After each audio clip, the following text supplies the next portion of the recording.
কিন্তু এটা কথা একেবাৰে স্পষ্ট 25খন জিলাত চিৰাল ফাট পথাৰত তাৰ মানে 25খন জিলাত এগ্ৰিকালচাৰেল ড্ৰট ঘোষণা হ'ব লাগে চৰকাৰে এইটো ভাবি আছে যে যদি 2 জাক 3 জাক বৰষুণ আহি যায় কৃষকে হয়তো ভুই ৰুব পাৰিব তেতিয়া আমি হাৰি যাম কিন্তু কৃষকে এতিয়া ভুই ৰুই কিমান উৎপাদন পাব এটো মই আসলতে সৰকাৰকে দোষাৰোপ কৰিম সৰকাৰ আমাৰ প্ৰশাসন আৰু সৰকাৰ এতিয়া বিভিন্ন ধৰণৰ অদৰকাৰী কামত ব্যস্ত হৈ থাকে গোটেই ভাৰতবৰ্ষতে জলসিঞ্চন বিভাগ আছে গতিকে অসম চৰকাৰৰো আছে চলি আছে কিন্তু জলসিঞ্চন বিভাগৰ আসলতে কোনো ভিজন নাই আমাৰ ইয়াতে যোৱা বছৰ এই পৰিস্থিতি নাছিল কিন্তু যোৱা বছৰতো ফসল বীমা আছিলে কাবাৰ যদি ফসল নষ্ট হৈছে আৰু বীমা কৰি থৈছে তেনেহলে কম্পেনসেশন পাবই লাগে নিয়ম মতে গতিকে এই বছৰ খৰাঙৰ কাৰণে আপুনি অতিৰিক্ত কি কৰিলে 15 আগষ্টলৈ ৰখাৰ বাহিৰে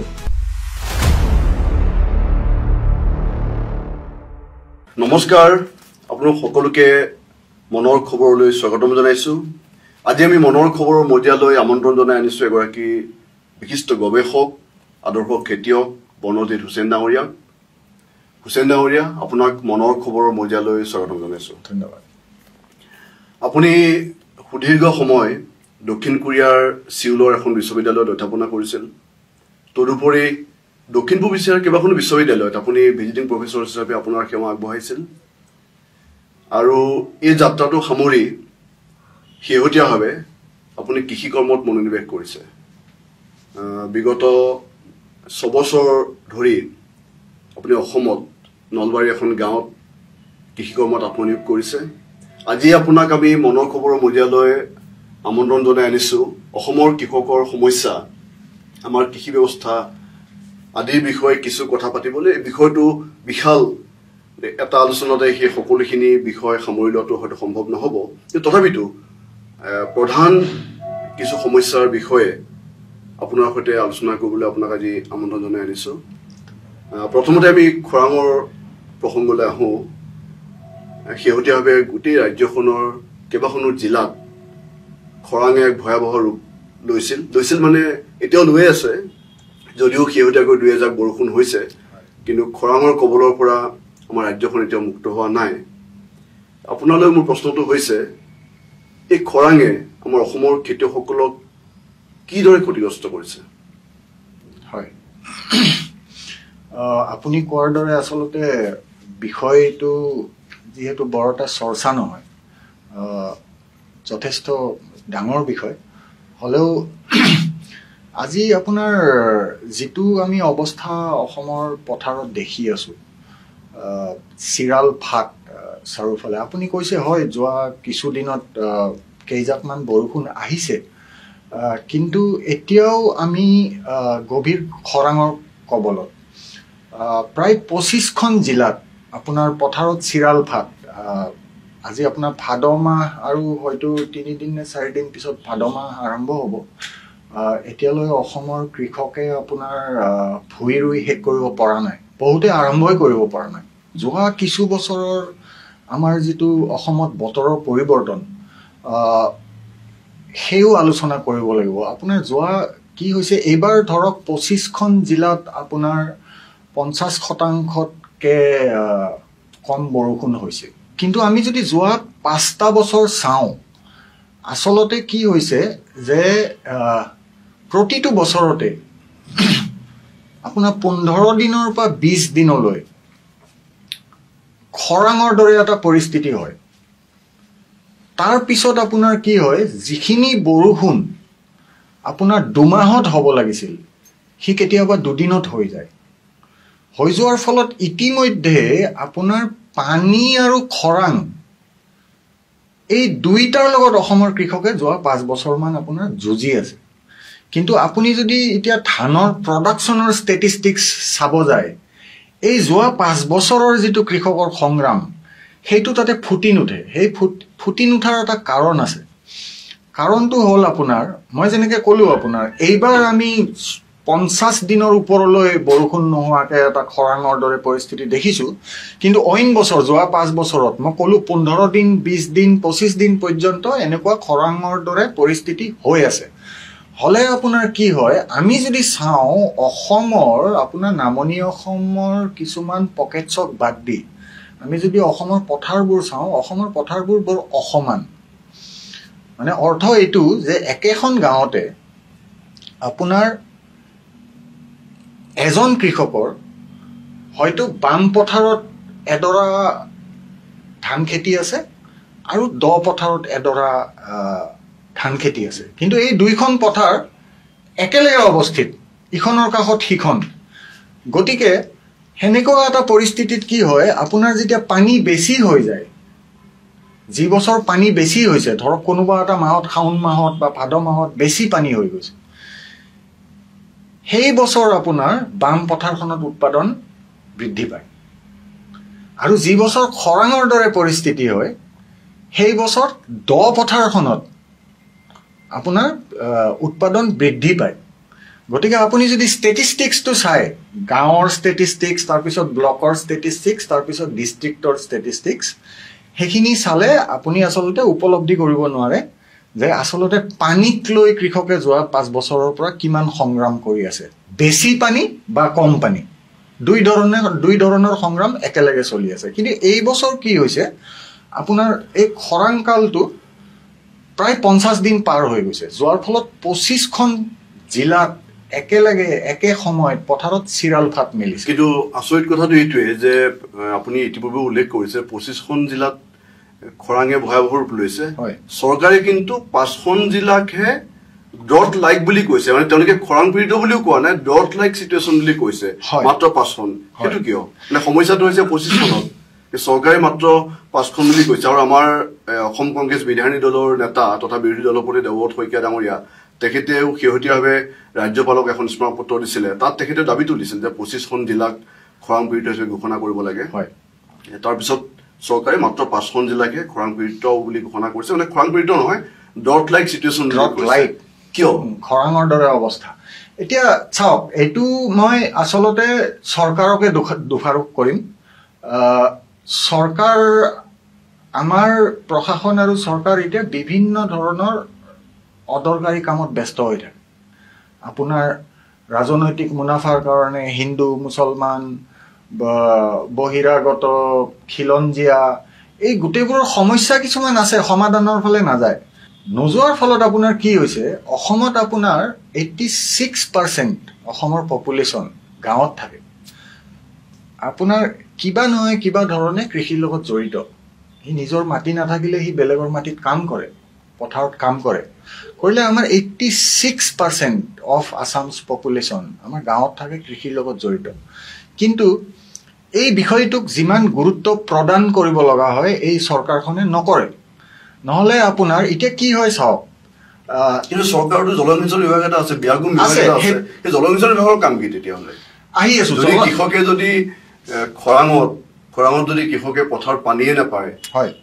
জলসিঞ্চন বিভাগৰ কাম কি? হয়,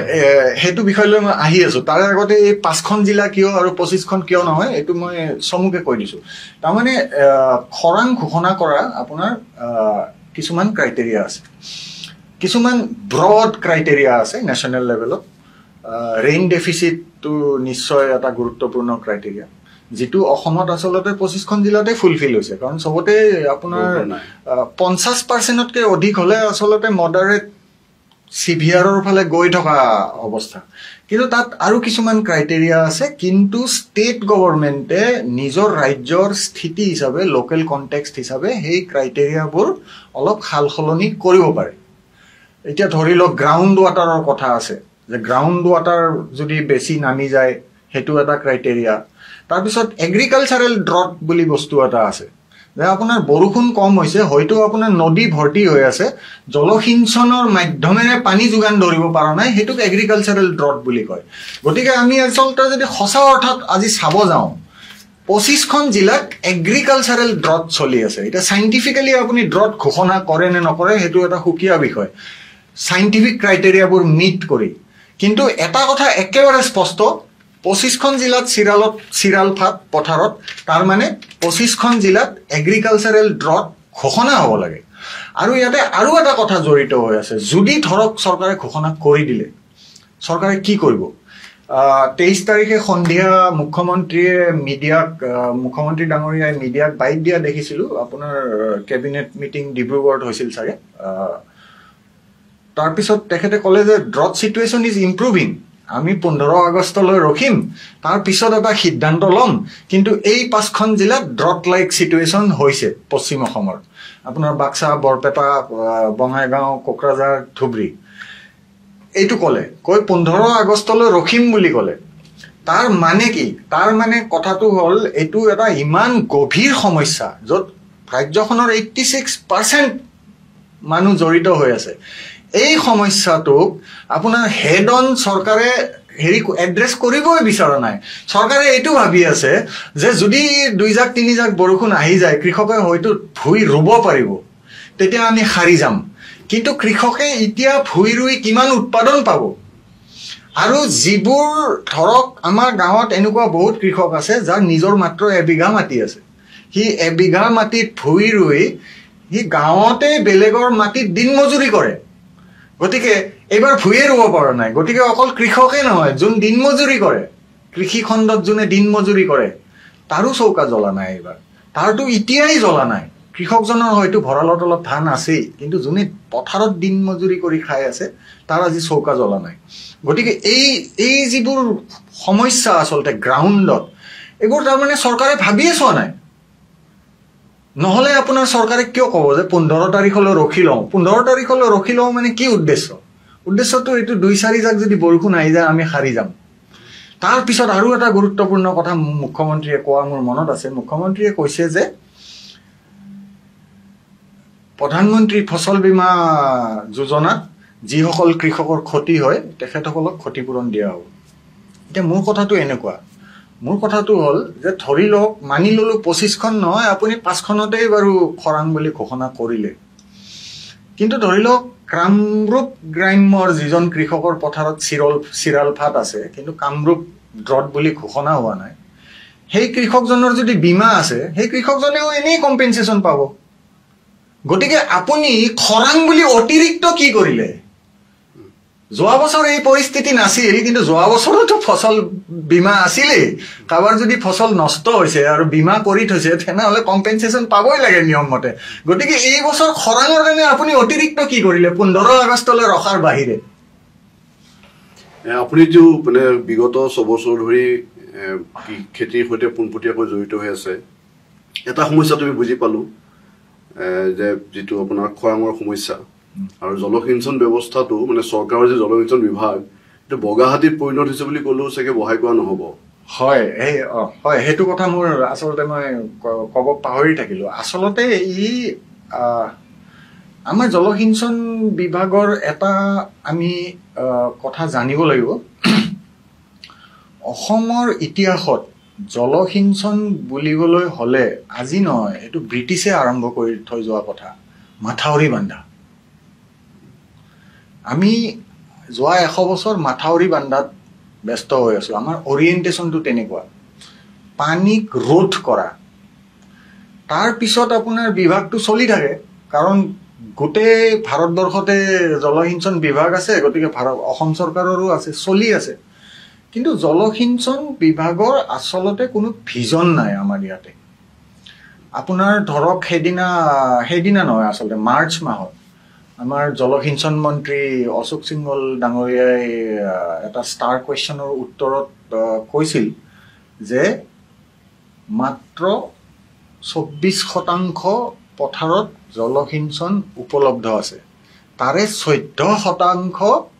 জলসিঞ্চন বিভাগে যোগান ধৰে আৰু বাকি 10% কৃষি বিভাগে যোগান ধৰে আৰু তেখেতে এইটোও কৈছিল যে 3900 নতুন প্ৰকল্প এতিয়া হাতত লোৱা হৈছে জলসিঞ্চনৰ প্ৰকল্প এতিয়া মই নিজে যোৱা 6 বছৰ আপোনাৰ পথাৰতে আছো গাঁৱতে থাকো আপোনাৰ এই যে 14% 24% এইবোৰ যে অশোক সিংহল ডাঙৰীয়াই কৈছে এছেম্বলি এইবোৰৰ আচলতে হেৰিটো কি আপোনাৰ আপুনি যদি চাই আজি 3 বছৰ আগতে মই ডিস্ট্ৰিক্ট এগ্ৰিকালচাৰ অফিচলৈ গ'লোঁ নলবাৰীত গৈ মই ডিষ্ট্ৰিক্ট অফিচাৰক লগ ধৰিলোঁ যে মোক এটা জলসিঞ্চনৰ কাৰণে ডিজেল মেচিন এটা লাগে আপোনালোকৰ কিবা আঁচনি আছে নেকি য'ত মই অলপ ছাবচিডি পাম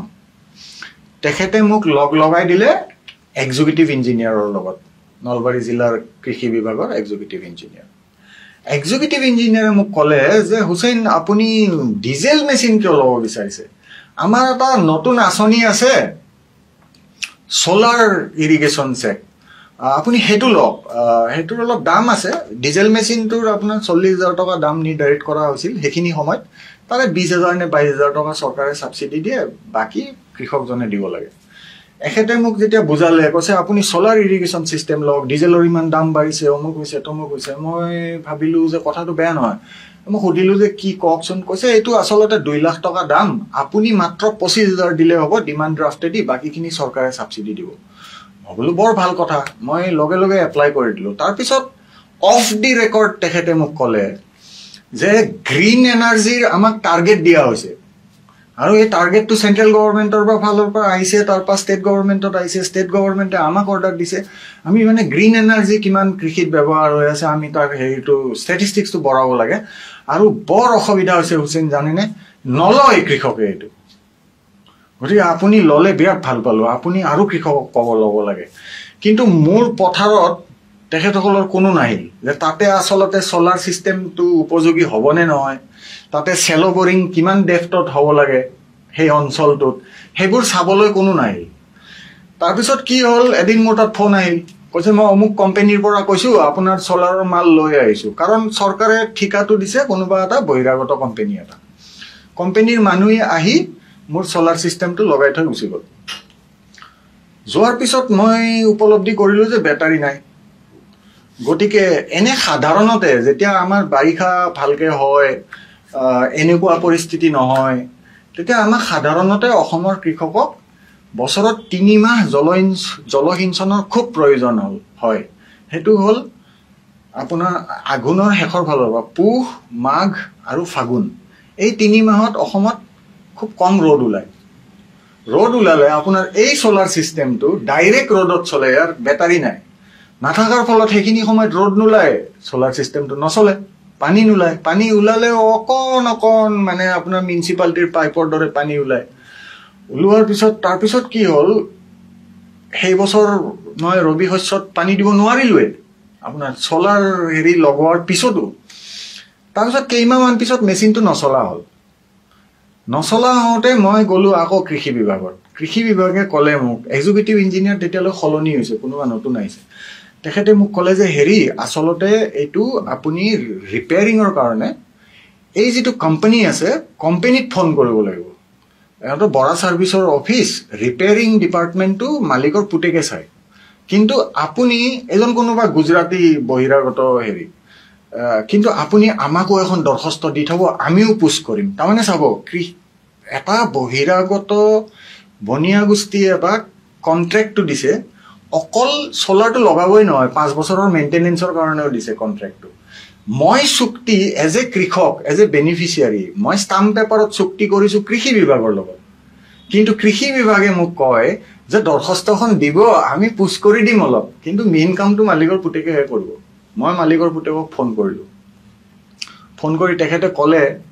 যে মই অলপ সময় লৈছোঁ কিন্তু এইটো বিৰাট গুৰুত্বপূৰ্ণ হেৰি আপোনাৰ এটা উদাহৰণতে বহুতখিনি কথা ওলাই যায় তাৰপিছত আপোনাৰ মালিকৰ পুতেকক ফোন কৰিলোঁ মালিকৰ পুতেকে ক'লে যে আমাক এভিডেন্স লাগিব আপোনাৰ মেচিনটো যে চলা নাই মোৰ কি হৈছিল আচলতে এটা কণ্ট্ৰলাৰ পেনেল থাকে এই অকণমান এনেকুৱা কণ্ট্ৰলাৰ পেনেলটো নচলে ডিজিটেল হেৰি পেনেল তাৰে ফলত আপোনাৰ পাম্পটো চলা নাই পাম্পটো আকৌ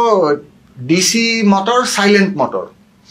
গতিকে এতিয়া ভিডিঅ' এভিডেন্স জেনেৰেট কৰিব লাগিলে মই ফটো এখন মাৰিহে পঠিয়াব পাৰিম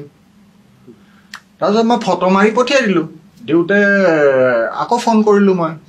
কৰোঁতে ক'লে যে এনেকৈ নহয় ভিডিঅ' এভিডেন্স লাগিব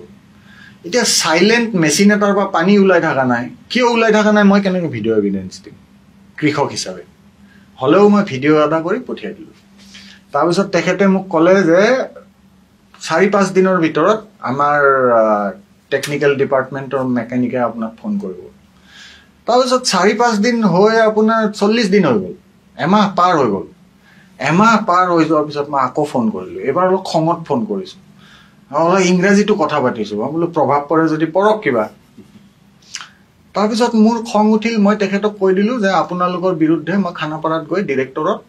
ডিৰেক্টৰেটত কমপ্লেইন কৰিম তেখেতে হাঁহি দিলে হাঁহি দি ক'লে ডিৰেক্টৰেটত কিয় মন্ত্ৰীক গৈ কমপ্লেইন কৰক তাৰ পিছত মই বাদ দিলোঁ মই বোলো সময় নষ্ট কৰি মোৰ হেৰি নাই তাৰপিছত মই ৰখি আছোঁ মানে চলাৰ পেনেল খুব চুৰ হয় অসমত যিহেতু মোৰ কাৰণে বগা হাতী হৈ থাকিল চলাৰ প্লেট মই চলাৰ পেনেল কেইখন ৰখি থাকিব লাগে চুৰ হৈ যাব লাগে বুলি তাৰপিছত গাঁৱত এখন ডে নাইট ফুটবল খেলা হ'ল হওঁতে ফাইনেলৰ দিনা আপোনাৰ মেচিন পেনেল চব চুৰ হৈ থাকিল মই সেইদিনা বিশ্বাস কৰক মই ভাবিছোঁ আজি মই ৰক্ষা পৰিলোঁ মই গৈ পুলিচত এজাহাৰ এখন দিছোঁ দি মই গ্ৰাম সেৱকক ফোন কৰিছোঁ কৃষি বিভাগৰ যে চলাৰ পেনেল চলাৰ চিষ্টেমটো চুৰ হৈ গ'ল কাৰণ এনেও 1.5 বছৰৰ পৰা পানী ওলোৱা নাছিল এনেই পৰি আছিল গতিকে এতিয়া কি আপোনাক জনালোঁ মই তেখেতে মোক ক'লে হেৰি আপুনি যদি ইঞ্জিনিয়াৰিং বিভাগতো জনাই দিয়ে ভাল আছিল তাৰমানে তেখেতসকলে ইখন টেবুলৰ পৰা সিখন টেবুলত গৈও নিজে একো কৰিব নোৱাৰে গতিকে এই গোটেই এক্সাম্পলটো দিয়াৰ পিছত আপোনাক আৰু জলসিঞ্চনৰ ওপৰত বিভাগত কি চলি আছে আপুনি এটা উদাহৰণতেই গোটেইখিনি কথা হেৰি হৈ আছে মই আপোনাক সুধিবলৈ বিচাৰিছোঁ যে খৰাঙৰ কথাটো আমি বুজি পালোঁ জলসিঞ্চন বিভাগ কিদৰে চলি আছে তাৰো আমি আভাস পালোঁ কৃষকৰ বিভিন্ন সমস্যা আছে যেনে বীজৰ সমস্যা আছে ন্যূনতম সমৰ্থন মূল্য সেয়া সমস্যা আছে আৰু সততে আলোচনা হৈ থকা এটা ডাঙৰ সমস্যা হৈছে বজাৰ যে আমাৰ কৃষকে উৎপাদিত সামগ্ৰী উচিত মূল্যত বিক্ৰী কৰিবৰ কাৰণে উপযুক্ত বজাৰখন পাৰি নাপায় মই আপোনাৰ পৰা আপোনাৰ ব্যক্তিগত অভিজ্ঞতাৰে সেই বিষয়ে জানিবলৈ বিচাৰিছোঁ হয় এইটো এটা বিৰাট গুৰুত্বপূৰ্ণ দিশ অসমৰ কৃষি খণ্ডৰ কিন্তু তাৰে আগতে মই জলসিঞ্চনৰ আৰু এটা কথা এড কৰি দি আছোঁ যে এতিয়া ঘটনাটো হ'ল মই আপোনাক ক'লোৱে মোৰ চলাৰ চিষ্টেমটোৰ কি হ'ল কিন্তু ষ্টেটিষ্টিক্সত ডিপাৰ্টমেণ্টৰ ষ্টেটিষ্টিক্সত সেই চলাৰ মেচিনটো পানী দিয়ে আছে চলাৰ মেচিনটো বৰিংটো একবাৰ কৰি দিলে মানে মেচিনটো চুৰ হৈ গ'ল নে কি হৈ গ'ল সেইবোৰ চৰকাৰৰ কোনো হেৰি নাই গতিকে অশোক সিংঘল ডাঙৰীয়াই যেতিয়া কয় যে 24% পথাৰত জলসিঞ্চন আছে বাস্তৱত কিমান বাস্তৱত এইবোৰ জলসিঞ্চন হা গতিকে কাগজৰ জলসিঞ্চন আৰু পথাৰৰ জলসিঞ্চন অসমত দুইটা পৃথক বস্তু এতিয়া মই বজাৰলৈ আহোঁ এতিয়া চাওক এইটো আচলতে অসমৰ কৃষি খণ্ডৰ আটাইতকৈ গুৰুত্বপূৰ্ণ প্ৰশ্ন সেইটো হ'ল বজাৰ এতিয়া এই বজাৰৰ কথাটোলৈ যদি আহোঁ মই ইতিমধ্যে ক'লোঁ এইটো অত্যন্ত গুৰুত্বপূৰ্ণ প্ৰশ্ন মই প্ৰায় যোৱা 4 বছৰমানৰ পৰা বিভিন্ন মেল মিটিঙত কৈছোঁ এই কথাটো আৰু লিখিও থাকোঁ যে অসম এখন এনেকুৱা ৰাজ্য ভাৰতবৰ্ষত য'ত কৃষকে অধিক উৎপাদন কৰিলে কৃষকৰ ৰাতি টোপনি নাহে অধিক উৎপাদন কৰিলে কৃষকৰ ৰাতি টোপনি নাহে যে ক'ত বিক্ৰী কৰিম এইটো বোধহয় মোৰ মতে ভাৰতবৰ্ষত আৰু কোনো ৰাজ্যত এনেকুৱা পৰিস্থিতি নাই যে অধিক উৎপাদন কৰিলে আমাৰ কৃষকৰ টোপনি নাই মই কৈ আছোঁ মই উদাহৰণ দি বুজাই কম কথাটো তাৰে আগতে মই অলপ অফিচিয়েল এটা হেৰি এটা দি লওঁ মানে অফিচিয়েলি আচলতে বজাৰ লৈ আমাৰ কি কি হেৰি আছে অসমত APMC আইন বহু আগতেই 70ৰ দশকতেই পাছ হৈছিল APMC মানে হ'ল আপোনাৰ এগ্ৰিকালচাৰেল প্ৰডিউচ মাৰ্কেটিং কমিটি তাৰে আণ্ডাৰত আপোনাৰ বিভিন্ন হাট বজাৰ থাকে যিটোক হিন্দীত মন্দি বুলি কয় এইবোৰ ৰেগুলেটেড মাৰ্কেট এতিয়া আমাৰ আপুনি যদি বিভাগৰ ৱেবছাইটত চাই দেখিব 250খনমান সেনেকুৱা বজাৰ আছে অসমত ৰেগুলেটেড মাৰ্কেট কিন্তু সেইখন কাগজতহে আছে আচলতে আমাৰ ইয়াতে কোনো ধৰণৰ মন্দি চন্দি একো চিষ্টেম নাই আমাৰ ইয়াতে একেবাৰে কোনো ধৰণৰ নিয়ন্ত্ৰণ নোহোৱা খোলা বজাৰ যোনে নিগোচিয়েট কৰি পেলাই হেৰি কৰিব পাৰে তাৰ যদি নিগোচিয়েটিং শক্তি আছে বোলে তাৰ ইমান প্ৰডিউস আছে যে সেই কৃষকজনে বিক্ৰী নকৰিলে বোলে আপোনাৰ নচলেই তেতিয়া বেলেগ কথা তাৰ নিগোচিয়েটিং পাৱাৰটো আছে বা বোলে আমাৰ কৃষকৰ ইউনিয়ন আছে বা বোলে বজাৰখন ৰেগুলেটেড কিবা এটা হ'ব লাগিব নহলে আমাৰ কৃষকৰ কোনো নিগোচিয়েটিং পাৱাৰ নাই গতিকে কি হয় এই আপোনাৰ কাগজত মন্দিবোৰ চলি আছে এবোৰ আসলতে গ্ৰাউণ্ডত এক্সিষ্টেই নকৰিলে এতিয়া কি হয় আপোনাৰ আজি বুলি নহয় যেনেকে ধানৰ বেপাৰটো যুগ ধৰি আপোনাৰ বহিৰাগত বনিয়াৰ হাতত আছে অসমৰ ধান কম দামত কিনে কৃষকৰ পৰা কিনি বেংগলত বৰ্ধমান জিলাত যায় বৰ্ধমান জিলাত এখন জিলাত আপোনাৰ more than 1500টা আপোনাৰ এডভান্স টেকনলজিৰ ৰাইস মিল আছে অকল এখন জিলাত বেংগলৰ বৰ্ধমান জিলাত আৰু আপুনি যদি চাই এই ৰাইস মিলবোৰৰ মালিক বঙালী নহয় তেখেতসকল পশ্চিম ভাৰতৰ ৰাজস্থানে হওক গুজৰাটে হওক এইবোৰ জাগাৰ বণিক হেৰি হলে আপোনাৰ ইয়াতে ধানৰ বেপাৰটো কেনেকৈ চলি আছিল গাঁৱত এজন ক্ষুদ্ৰ বেপাৰী থাকে যোনে প্ৰতিটো কৃষক পৰিয়ালক চিনি পায় কাৰ ঘৰত ল'ৰা ছোৱালীৰ বেমাৰ হৈছে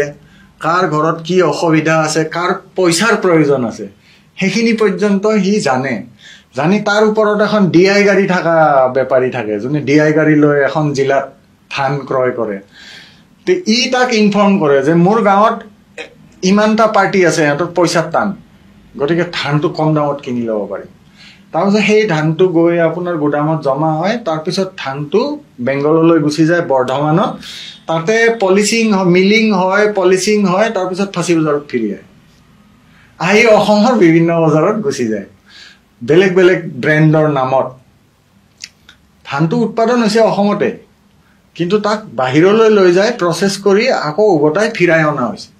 গতিকে মই ক'লো এখন জিলাত 1500টা মিল আছে আমাৰ অসম চৰকাৰে যোৱা 5টা বছৰত তেনেকুৱা মিল খুলিছে কিন্তু গোটেই অসম জুৰি 25টা নে 30টা কিবা গতিকে ধানৰ বজাৰটো তেনেকৈ চলি আছে এতিয়া আপোনাৰ ধৰি লওক বহিৰাজ্যৰ পৰা অসমত গাহৰি আহা লিগেল নহয় কিন্তু আপুনি অসমৰ যিকোনো গাহৰি পালকৰ লগত কথা পাতক গাহৰি পালক সংস্থা আছে অসমত তাৰে বিষয়ববীয়াবোৰৰ লগত কথা পাতক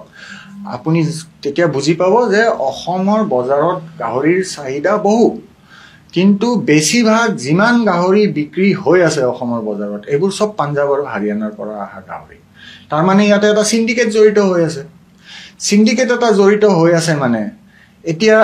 কোনোবাই প্ৰশ্ন কৰিব পাৰে যে অসমত যিমান গাহৰিৰ চাহিদা সিমান গাহৰিৰ উৎপাদন আছে জানো এতিয়া কথাটো হল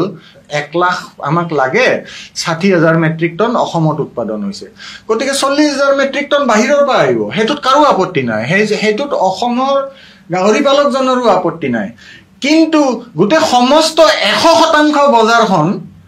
আপুনি সিন্ডিকেটক গটাই দিয়া হয় দি আমাৰ গাহৰি পালকবোৰে বজাৰ লেভেলত ষ্ট্ৰাগল কৰিব লগা হয় যে নিজৰ গাহৰিটো কেনেকৈ বিক্ৰী কৰিব গতিকে কথাটো হল সেইটো বজাৰৰ নিয়ন্ত্ৰণ আপোনাৰ বা সিন্ডিকেটক বন্ধ কৰা দায়িত্বটো সেইজন কৃষকৰ দায়িত্ব হ'বই নোৱাৰে হেতু চৰকাৰৰ দায়িত্ব হেতু আমাৰ চৰকাৰখনে কি কৰি আছে তাৰে ওপৰত হেতু চৰকাৰক জবাবদিহি কৰি তুলিব লাগে হেতু মই আপোনাক আৰু এটা বৰ সুন্দৰ উদাহৰণ দি আছো যত চৰকাৰক প্ৰশংসাও কৰিব পাৰি অসমক প্ৰতি বছৰে 45 লাখ মেট্ৰিক টন আলুৰ প্ৰয়োজন হয় আমাৰ আলুৰ উৎপাদন অতি কম আছিল আজি কিছু বছৰ আগলৈ 10 বছৰ আগলৈ আপোনাৰ অসমত আলু উৎপাদন হৈছিল প্ৰায় 7 লাখ মেট্ৰিক টন আজি উৎপাদন হৈ আছে 15 লাখ মেট্ৰিক টন দুগুণ 10 বছৰত এটা শস্যৰ উৎপাদন দুগুণ কৰাটো আসলতে সঁচাই খলাগ ল'ব লগা কথা এটা সাফল্য বুলি ক'ব লাগিব কৃষি বিভাগৰ আৰু এই চৰকাৰখনৰ সাফল্য কিন্তু এই সাফল্যৰ ফলত কৃষকজনৰ লাভ হৈছে নে লোকচান হৈছে কৃষকজনে ভালকে ৰাতি শুব পাৰিছে নে না টোপনি অহা নাই আপোনাক মই কৈ আছো কি হৈ আছে আচলতে আমাৰ ইয়াতে আপোনাৰ কোনো ভ্যালু চেইন নাই কোনো মাৰ্কেট চেইন নাই মানে যেটো অলপ ৰেগুলেটেড হ'ব আমাৰ ইয়াতে আপোনাৰ কি বুলি কয় কোল্ড ষ্টৰেজ নাই হা অসমত আপোনাৰ কোল্ড ষ্টৰেজ যিখিনি ফাংচনেল কোল্ড ষ্টৰেজ আছে আপোনাৰ মই পাহৰিলো এক্সাক্ট সংখ্যাটো 40 নে 42টা ফাংচনেল আছে তাৰে 32টা প্ৰাইভেট কোল্ড ষ্টৰেজ এতিয়া আলু আপুনি যদি হেৰি কৰিব লাগে কোল্ড ষ্টৰেজৰ প্ৰয়োজন হ'বই নহলে বাৰিষাৰ আলুটো কৰ পৰা আহিব বাৰিষাতটো আলু উৎপাদন নহয় পৃথিৱীত কঠুৱে নহয় গতিকে আগতে কি হৈছিল এই 6-7 লাখ মেট্ৰিক টন যে উৎপাদন হৈছিল অসমত দুটাই মেজৰ কেন্দ্ৰ আছে গহপুৰ অঞ্চল আৰু বৰপেটাত মন্দিয়া অঞ্চল এই যে 6-7 লাখ মেট্ৰিক টন উৎপাদন হৈছিল এটো হিষ্টৰিকভাৱে এটা সিজনত মাঘ বিহুৰ পৰা আপোনাৰ ধৰি লওক দুমাহ মানৰ ভিতৰত হিষ্টৰিকভাৱে আমাৰ ইয়াৰে থলুৱা বিভিন্ন গধূলি বজাৰ সাপ্তাহিক বজাৰ এইবিলাকত বিক্ৰী হৈ গৈছিল কৃষকে মূল্য অলপ কম পাইছিল কিন্তু হলেও কৃষকে আলু খেতি কৰি আপোনাৰ মাঘ ফাগুন মাহতে বিক্ৰী কৰি দিব পাৰিছিল কিন্তু এতিয়া উৎপাদন দুইগুণ হৈ গল উন্নত বীজ দিছে কোনে দিছে চৰকাৰে দিছে কৃষি বিভাগে দিছে খলাক লৈছে নতুন পদ্ধতি শিকাইছে কোনে শিকাইছে কৃষি বিভাগে শিকাইছে খলাক লৈছে কিন্তু এই চৰকাৰখনে বজাৰখনৰ কথা ভাবা নাই কোল্ড ষ্টৰেজ নাই গতিকে এতিয়া 15 লাখ মেট্ৰিক টন সামগ্ৰিকভাৱে কৃষকে নিজে কোল্ড ষ্টৰেজ বনাই ৰাখিব নোৱাৰে আৰু 15 লাখ মেট্ৰিক টন আগৰ দৰে এক মাহ দুই মাহত হিষ্টৰিক বজাৰত বিক্ৰীও নহয় তাতে আহে আপোনাৰ ডাঙৰ বণিক গোষ্ঠীৰ কথাটো আলুটো এটা বিশাল ব্যৱসায় 45 লাখ মেট্ৰিক টন আলু তাতে যদি আকৌ আপোনাৰ 28 নে 32 লাখ মেট্ৰিক টন পিয়াজ যোগ দিওঁ কাৰণ যোনে আলুৰ ট্ৰেডিং কৰে হি পিয়াজৰো ট্ৰেডিং কৰে এখন এখন বিশাল বজাৰ গতিকে বজাৰখনে দেখে যে এই কৃষক এই অসমৰ আলু উৎপাদন কৰা কৃষক কেইজনে 10 বছৰৰ ভিতৰত 100% উৎপাদন বৃদ্ধি কৰি দিছে ইহঁতৰটো ফেচিলিটি একো নাই চৰকাৰেটো ইহঁতক কোল্ড ষ্টৰেজ দিয়া নাই গতিকে আমি যদি 1.5 মাহ ৰখি থাকো নিকিনো আলুটো 10 টকাৰ জায়গাত আমি 3 টকাত কিনিব পাৰিম গতিকে অসমৰ কৃষকে আলুৰ উৎপাদন বঢ়াই পেলে আসলতে নিজৰ লছ কৰি লৈছে গতিকে কথাটো চাও এটা দিশ আছে যত চৰকাৰৰ খলাক লৈছো কিন্তু যেটো কামৰ কাৰণে চৰকাৰৰ খলাক লৈছো সেই কামটোৰ জৰিয়তে কৃষকে 7 টকা ক্ষতি হৈ আছে গতিকে বজাৰখনৰ পৰিস্থিতিটো অসমত এনেকুৱা মই গাহৰিৰ উদাহৰণ দিলোৱে আপোনাক আলুৰ এটো জীৱন্ত উদাহৰণ কাৰণ আমাৰ এই চৰকাৰখনে কৃষি বিভাগে আলু এতিয়া কৃষি বিভাগৰ পোষ্টাৰ ক্ৰপ আমাৰ অতুল বৰা ডাঙৰীয়াই যতে সুবিধা পায় তাতেই কয় আমাৰ 100% বৃদ্ধি হৈছে উৎপাদন কিন্তু বৃদ্ধি হৈ যে কৃষক তলত গৈছে আগৰ অৰ্থনৈতিক পৰিস্থিতিতকে তলত গৈছে হেতু কথা নকয় কব সাহসো নকৰে কাৰণ আমাৰ খাদ্যৰ বজাৰখন বহুতে বিশ্বাস নকৰিব পাৰে মই আপোনাক গৱেষণাৰ ভিত্তিত কৈ আছো আমি যদি গোটে বছৰটো চাও আমাৰ খাদ্যৰ বজাৰখন সম্পূৰ্ণৰূপে বহিৰাগতৰ হাতত আছে আৰু প্ৰায় 70ৰ পৰা 75% খাদ্য বহিৰাজ্যৰ পৰা আহে আমি যে আজি জিকা পটল ভেন্ডি এইবোৰ খাই আছো গুৱাহাটীত কোনোবাই ভাবিব পাৰে যে এইবোৰ খাৰুপেটিয়াত উৎপাদন হৈছে বৰপেটাত উৎপাদন হৈছে বাৰিষাত যেতিয়া কামৰূপত বানপানী আহে দৰঙতো বানপানী আহে বৰপেটাতো বানপানী আহে অসমত বাৰিষাত শাক-পাচলিৰ উৎপাদন এনেই নামমাত্ৰ এইবোৰ বহিৰাজ্যৰ পৰা আহি আছে খাৰুপেটিয়াত হোলসেল বজাৰ এখন আছে বৰপেটাত হোলসেল বজাৰ এখন আছে এই দুটা কেন্দ্ৰ জোৰ পৰা বহিৰাজ্যৰ পৰা আহা শাক-পাচলি খাদ্য সামগ্ৰীবোৰ গোটে অসমত এই দুখন বজাৰৰ পৰা যায় অকল অসম বুলিয়ে নহয় আমাৰ যিবোৰ চুবুৰীয়া ৰাজ্য আছে পাহাৰুৱা ৰাজ্য তালৈও যায় হুছেইন ডাঙৰীয়া কৃষকৰ সমস্যাৰ বিষয়ে সকলো দিশ সামৰি ল'ব পৰা নাই যদিও আমি খৰাং পৰিস্থিতি জলসিঞ্চন ব্যৱস্থা আৰু উৎপাদিত সামগ্ৰীৰ বাবে থকা বজাৰখন এই সম্পৰ্কে কিছু কথা পাতিলোঁ। এতিয়া অন্য এটা প্ৰসংগলৈ আহিবলৈ বিচাৰিছোঁ। দেখা গৈছে বিজেপি চৰকাৰৰ দিনত কৃষিভূমিৰ শ্ৰেণী পৰিৱৰ্তনৰ প্ৰৱণতা যিটো সেইটো বহুত বৃদ্ধি পাইছে। আমাৰ মনত আশংকা হয়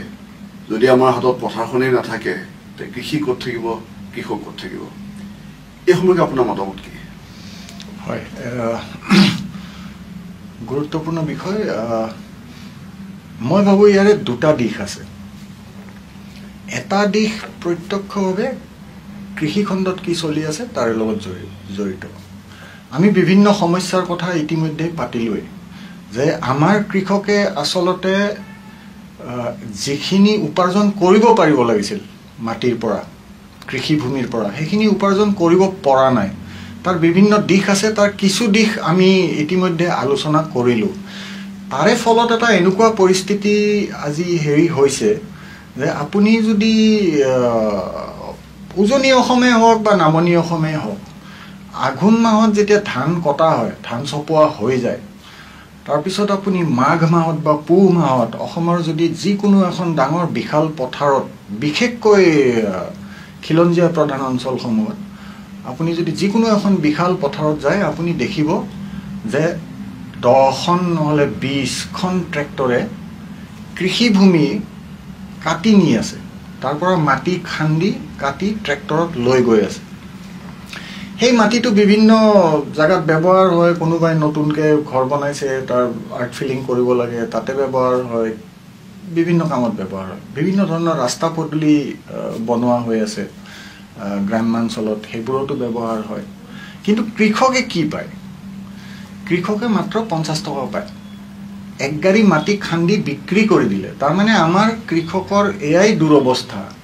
যে ধান চপোৱাৰ পিছত যিহেতু যিখিনি উপাৰ্জন হ'ব লাগিছিল সেইখিনি নহয়, তাৰপিছত আমাৰ কৃষকে মাটি খান্দি বিক্ৰী কৰিব লগা হৈ আছে। তাৰে ফলত আপুনি যদি চাই, ডেটা অলপো যদি চাই, আপুনি দেখিব যোৱা বহু সময়ৰ পৰা চলি আছে, কিন্তু যোৱা 6-7 বছৰত আপোনাৰ ধানৰ খেতি হোৱা যিটো মাটিৰ পৰিমাণ, মাটিকালি হ্ৰাস পাই আহি আছে, প্ৰতি বছৰে হ্ৰাস পাই আহি আছে। তাৰমানে আপোনাৰ কৃষকে খেতি বাদ দিবলৈ বাধ্য হৈ আছে। এইটো এটা দিশ। আমাৰ কৃষিভূমি চন পৰা আৰম্ভ হৈছে, এইটো এটা দিশ। আনটো দিশ হ'ল আমি দেখিছোঁ যে বিশেষকৈ যোৱা 4-5 বছৰত আপোনাৰ কৰ্পৰেট গোষ্ঠীক মাটি গতাই দিয়া প্ৰৱণতাটো বৃদ্ধি পাইছে। তাতে আপোনাৰ ধৰি লওক যিবোৰ মাটি ইতিমধ্যে খান্দি খান্দি খান্দি চন পৰি গৈছে, এতিয়া আমাৰ ধৰক গুৱাহাটীৰ পৰা টিহুলৈ হাইৱেৰ পাৰে পাৰে আপোনাৰ কৰা হৈছে, ৰিক্লাছিফিকেশ্যন কৰা হৈছে। এগ্ৰিকালচাৰেল লেণ্ড আপোনাৰ গোটেই ইণ্ডাষ্ট্ৰিয়েল লেণ্ডলৈ কনভাৰ্ট কৰা হৈছে। এইটো কৰা আজি বহু বছৰ হ'ল, বিজেপি চৰকাৰৰ দিনতে আৰম্ভ হৈছিল। আজি কিন্তু সেই মাটিবোৰত অকল ৱাল আছে, তাতে ইণ্ডাষ্ট্ৰি নাই। তাৰমানে ইয়াতে আপোনাৰ কিবা এটা বেলেগ অংক এটা জড়িত আছিল। যদি আপোনাৰ ভূমিৰ ৰিক্লাছিফিকেশ্যন কৰাই হ'ল, ইণ্ডাষ্ট্ৰিৰ যদি প্ৰয়োজনে আছে আৰু তাতে যদি ইনভেষ্টমেণ্ট ৰেডি আছে, তেনেহ'লে তাতে আমি ইণ্ডাষ্ট্ৰিবোৰ দেখিব লাগিছিল নহয়। কমলপুৰত ইয়াৰ পৰা যদি টিহুলৈ যায়, আপুনি চাংচাৰীত দেখিব কিছু, তাৰপিছত কমলপুৰত এটা দুটা দেখিব,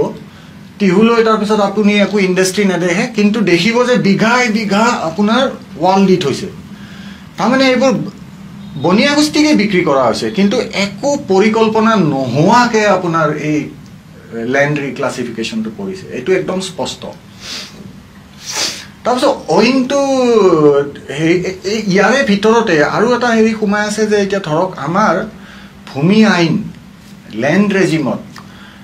আমি সকলোৱে জানো যে 1964 পৰা জৰীপেই হোৱা নাই অসমত। হ'লে আমাৰ ভূমি আইনত কিছুমান লুপ হোলছ আছে। সেই লুপ হোলছবোৰ আগতেও আছিল, কিন্তু ৰাইজৰ বিৰুদ্ধে আগতে এই লুপ হোলছবোৰক কোনো চৰকাৰে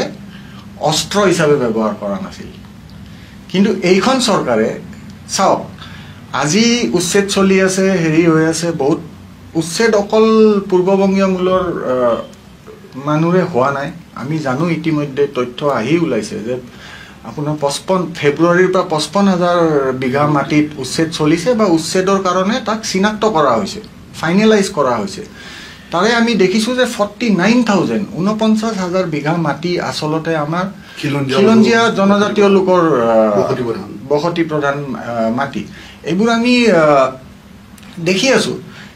লগত মই কথাটো এইটো ক'ব বিচাৰিছো যে অসমৰ বিভিন্ন ঠাইত আমাৰ খিলঞ্জীয়া জনজাতীয় অজনজাতীয় লোক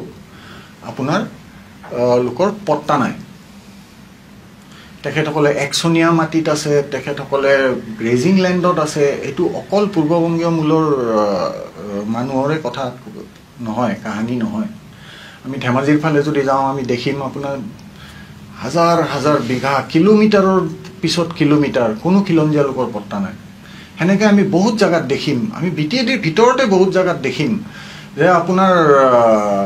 গ্ৰেজিং লেণ্ডত খিলঞ্জীয়া লোকৰ গাঁও আছে বা কিবা আছে এতিয়া ঘটনাটো হ'ল যে এই যেটো ল্যান্ড ৰেজিমৰ যেটো এম্বিগুইটি এটো ইয়াৰ এটা ইতিহাস আছে ব্ৰিটিছৰ দিনৰ পৰা কলোনিয়েল টাইমছৰ পৰা ইতিহাস আছে কিন্তু আমি যদি চাওঁ ইয়াৰে আগতে অসমত কোনো চৰকাৰে এই লিগেল লুপহোলস বিলাকক ৰাইজৰ বিৰুদ্ধে অস্ত্ৰ হিচাপে ব্যৱহাৰ কৰা নাছিল কিন্তু এইখন চৰকাৰৰ দেখা গৈছে যে অস্ত্ৰ হিচাপে ব্যৱহাৰ কৰা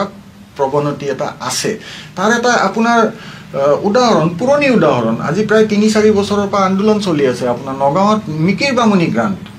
তাতে আপোনাৰ আদিবাসী কৃষক আৰু কাৰ্বি কৃষক আৰু মাটিবোৰ এই কৃষকসকলৰ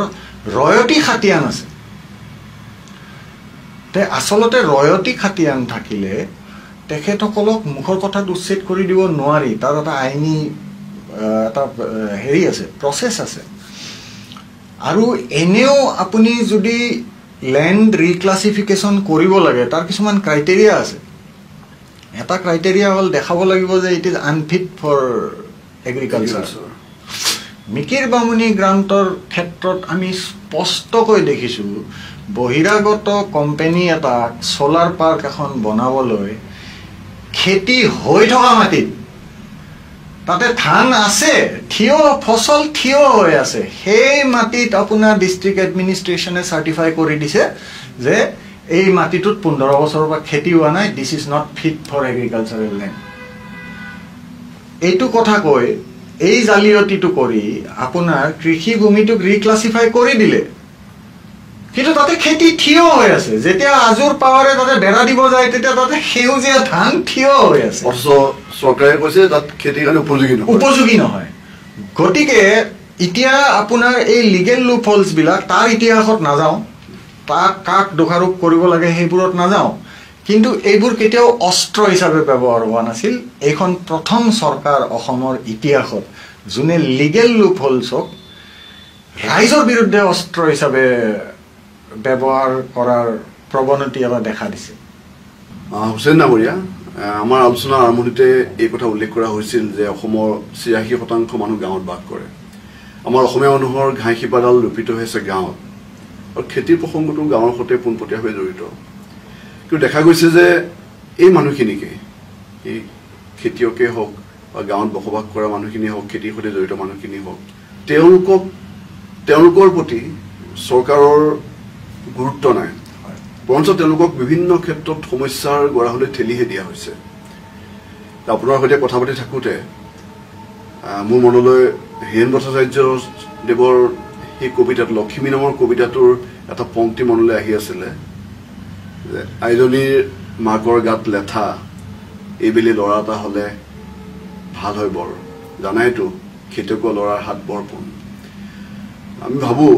যে আমাৰ চৰকাৰখনেও কৃষকৰ বিৰুদ্ধে কিবা পদক্ষেপ লোৱাৰ আগতে এই পংক্তিটো মনত ৰখা ভাল ধন্যবাদ হুছেইন ডাঙৰীয়া আপুনি আপোনাৰ মূল্যৱান সময় খৰচ কৰি আমাক এইখিনি সময় দিলে আমি আপোনাৰ পৰা আপোনাৰ বাস্তৱ অভিজ্ঞতাৰ পৰা ভালেখিনি কথা জানিবলৈ পাৰিলোঁ আৰু কিছু জানিবলগীয়া আছিল কিন্তু সময়ৰ অভাৱ পৰৱৰ্তী সময়ত কেতিয়াবা পুনৰ কথা পাতিম আপুনি আমাৰ মনৰ খবৰৰ মজিয়ালৈ অহাৰ বাবে ধন্যবাদ জনাইছোঁ।